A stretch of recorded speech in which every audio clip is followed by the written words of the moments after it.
هل ممكن القانون يطردك من شقة حتى لو قاعد فيها بقالك سنين؟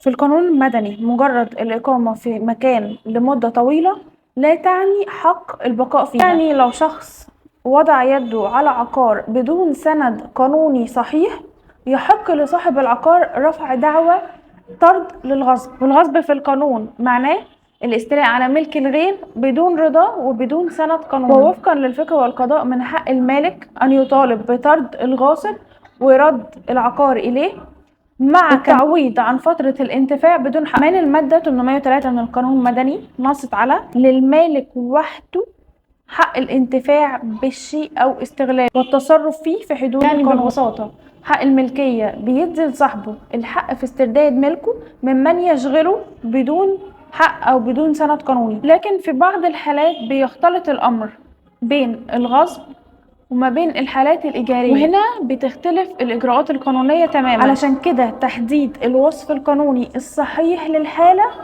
هو الخطوة الأهم قبل رفع أي دعوة. أعرف حق